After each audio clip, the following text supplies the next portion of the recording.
The last real blizzard of the year. Heavy, wet snow turning to sleet as dusk comes on and the night closes in, has brought branches tumbling down all over Tarka's mills, with the heavy gunshot cracks of rotted wood. Mother Nature's pruning out her dead wood. Milt Stirfuller, the town librarian, tells his wife over coffee.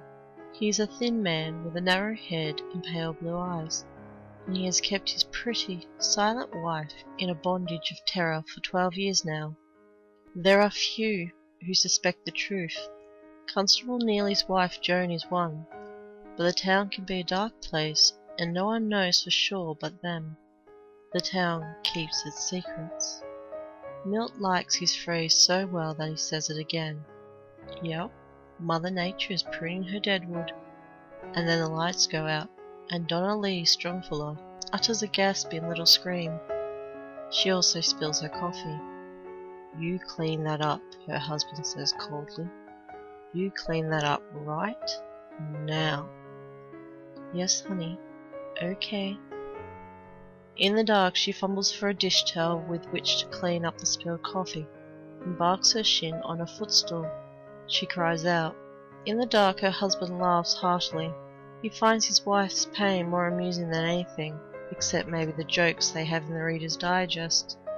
Those jokes, humour in uniform, life in these United States, really tickle his funny bone. As well as deadwood, Mother Nature's pruned a few power lines out by Tarka Brook this wild March night. The sleet has coated the big lines, grown heavier and heavier, until they have parted and fallen on the road like a nest of snakes, lazily turning and spitting blue fire. All of Tarka's mills goes dark. As if finally satisfied, the storm begins to slack off, and not long before midnight, the temperature has plummeted from 33 degrees to 16.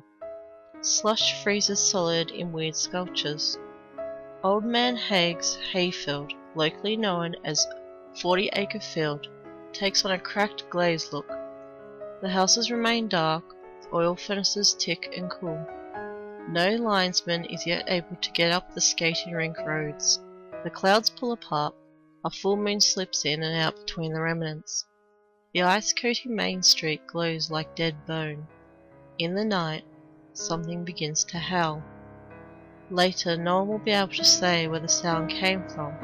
It was everywhere and nowhere, as the full moon painted the darkened houses of the village. Everywhere and nowhere, as the March wind began to rise and moan like a dead berserker winding his horn. It drifted on the wind, lonely and savage. Donna Lee hears it as her unpleasant husband sleeps the sleep of the just beside her. Constable Neely hears it as he stands at the bedroom window of his Laurel Street apartment in his long handles. Ollie Parker, the fat and ineffectual grammar school principal, hears it in his own bedroom. Others hear it as well. One of them is a boy in a wheelchair.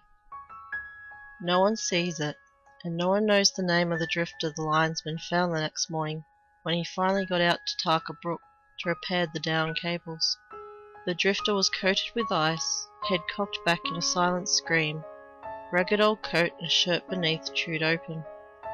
The drifter sat in a frozen pool of his own blood, staring at the down lines, his hands still held up in a warding-off gesture with ice between the fingers, and all around him are paw prints. Wolf prints.